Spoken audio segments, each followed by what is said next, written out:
ಮಡಿಕೇರಿ ನಗರದ ಶ್ರೀ ಓಂಕಾರೇಶ್ವರ ದೇವಾಲಯ ಹಾಗೂ ಶ್ರೀ ಆಂಜನೇಯ ದೇವಾಲಯದ ವಾರ್ಷಿಕ ಪ್ರತಿಷ್ಠಾ ದಿನಾಚರಣೆ ಏಪ್ರಿಲ್ 26ರಂದು ಜರುಗಲಿದೆ. ಶ್ರೀ ಆಂಜನೇಯ ದೇವಾಲಯದ ಆವರಣದಲ್ಲಿ ನೂತನವಾಗಿ ನವಗ್ರಹ ಪ್ರತಿಷ್ಠಾಪನೆ ನಡೆಯಲಿದೆ.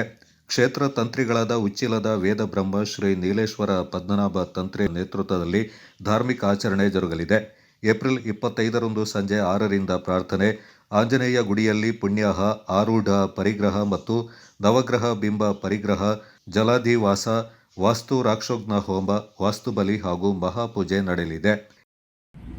ನಾನು ದೇವರಾಜ್ PL ತಾಲೂಕು ಕಚೇರಿ ಸಿರಿಸರ ಕೆಲಸ ಮಾಡ್ತಿದ್ದೇನೆ. ಇದರ ಜೊತೆಗೆ ಪ್ರಭಾರವಾಗಿ ಓಂಕಾರೇಶ್ವರ ಹಾಗೂ ಕೋಟೆ ಆಂಜನೇಯದ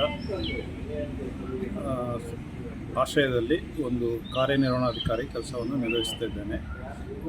ಈಗ ಪ್ರಸ್ತುತ ನಾನು 3 ವರ್ಷದಿಂದ ಕೆಲಸ ನಿರ್ವಹಿಸಿದ್ದು, ಆಡಳಿತ ಸಮಿತಿ ಆದ ನಂತರ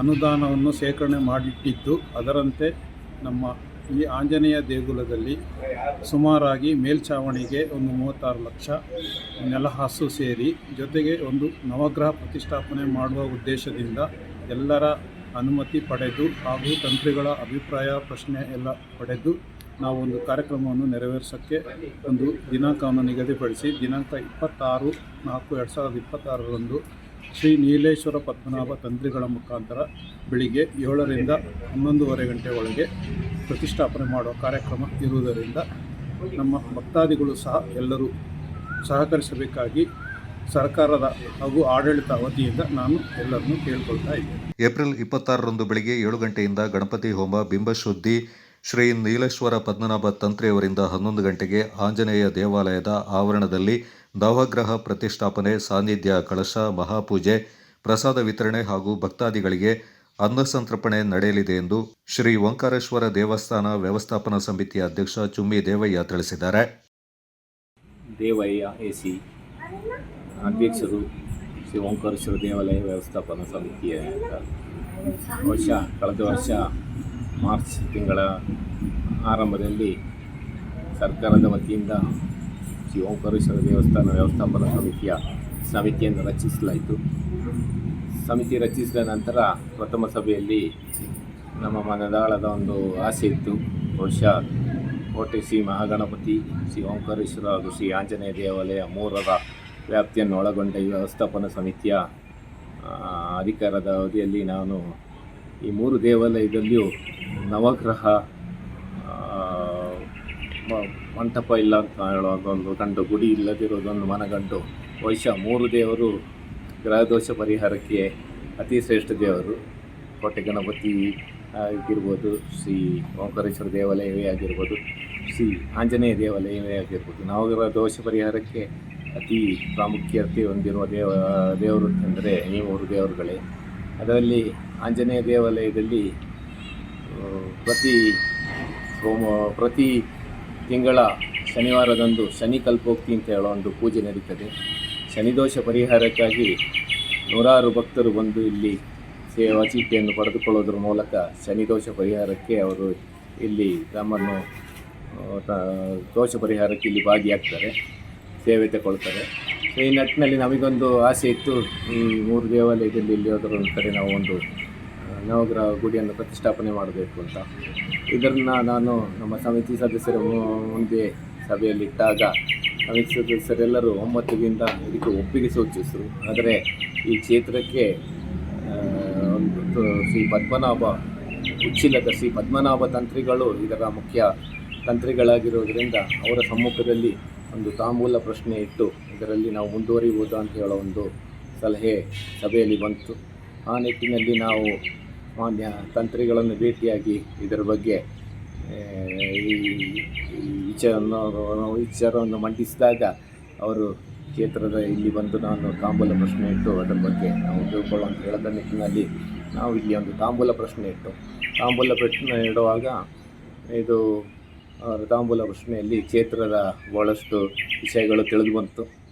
ಅದರಲ್ಲಿ ನವಗ್ರಹ ಪ್ರತಿಷ್ಠಾಪನೆಗೆ ಯಾವುದೇ ಅಭ್ಯಂತರ ಇಲ್ಲ, ತಾವು ಧೈರ್ಯವಾಗಿ ಇದನ್ನು ಮುಂದುವರಿಸ್ಬೋದು, ಈಶಾನ್ಯ ಮೂಲೆಯಲ್ಲಿ ಆಂಜನೇಯ ದೇವಾಲಯದ ಈಶಾನ್ಯ ಮೂಲೆಯಲ್ಲಿ ನಡೆಸ್ಬೋದು ಅಂತ ಹೇಳಿ ಒಂದು ಒಪ್ಪಿಗೆ ಕೊಟ್ಟರು. ಅದರ ನಂತರ ಇನ್ನು ಹಲವಷ್ಟು ವಿಚಾರಗಳನ್ನು ನಮ್ಮ ಓಂಕಾರೇಶ್ವರ ದೇವಾಲಯದೇ ಆಗಿರಲಿ, ಕೋಟೆ ಗಣಪತಿ ದೇವಾಲಯದೇ ಆಗಿರಲಿ, ಆಂಜನೇಯ ದೇವಾಲಯಕ್ಕೆ ಸಂಬಂಧಪಟ್ಟಂಗೆ ಹಲವು ವಿಚಾರಗಳನ್ನು ಹೇಳಿದ್ರು. ಅದರಲ್ಲಿ ಮುಖ್ಯವಾಗಿ ಮುಖ್ಯ ದ್ವಾರದಲ್ಲಿ ಒಂದು ಕಮಾನು ದ್ವಾರ ಕಟ್ಟಬೇಕು ಅಂತ ಹೇಳಿದ್ದಾರೆ. ಆ ದ್ವಾರದ ಎಡದು ಬದಿ ಶಿವಲಿಂಗ ಮತ್ತು ನಂದಿಯ ವಿಗ್ರಹವಿರಬೇಕು.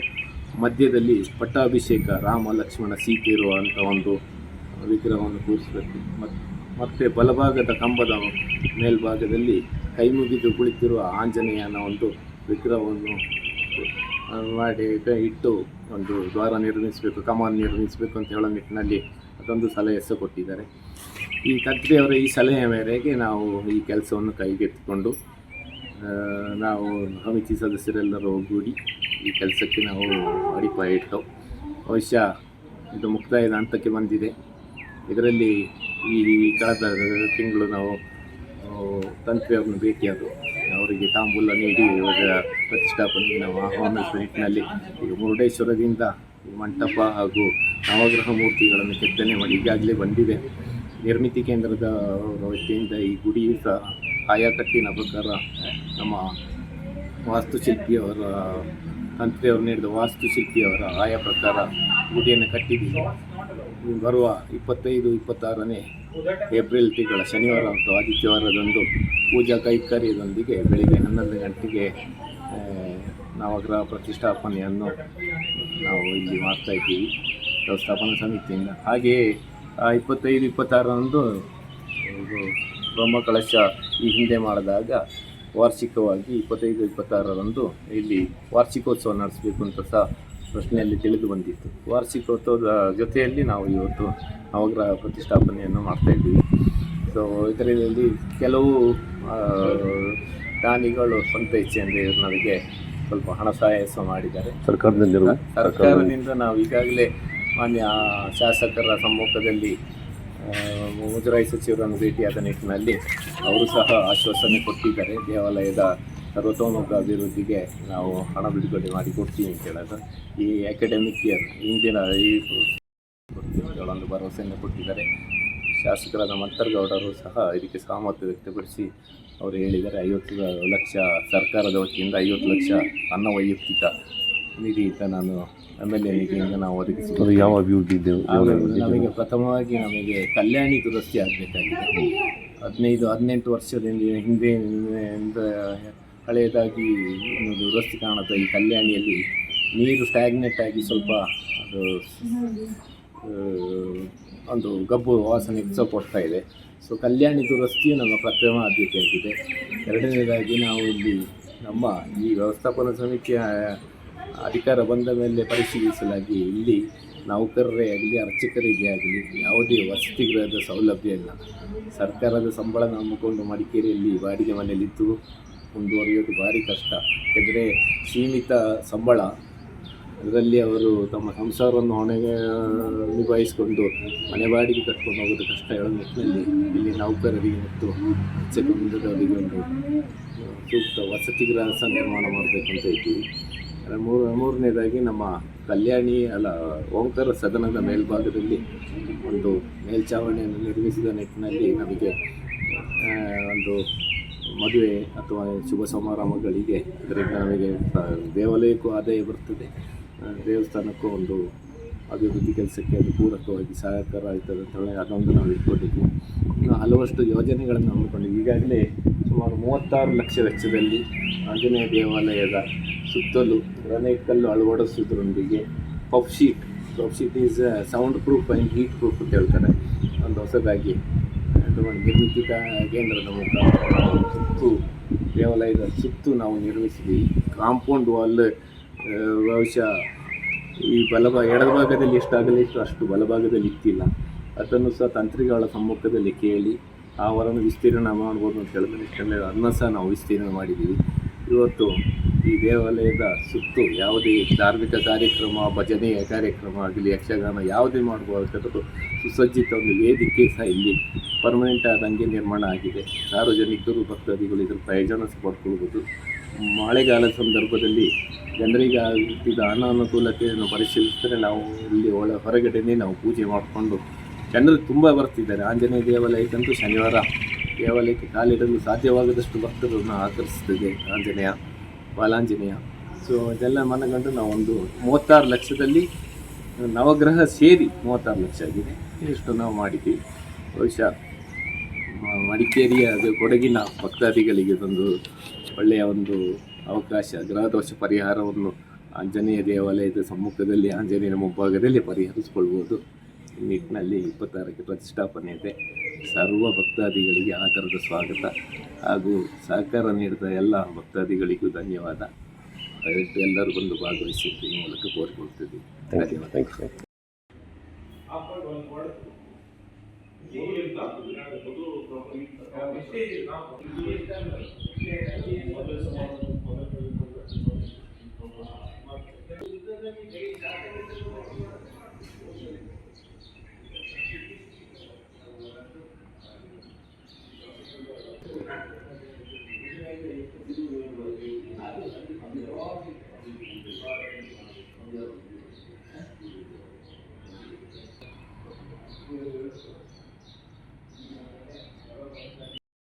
मनोजगं मारुततुल्यवेगं जितेन्द्रियं बुद्धिमतां वरिष्ठं वातात्मजं वानरयूथमुख्यं श्रीरामदूतं शरणं प्रपद्ये।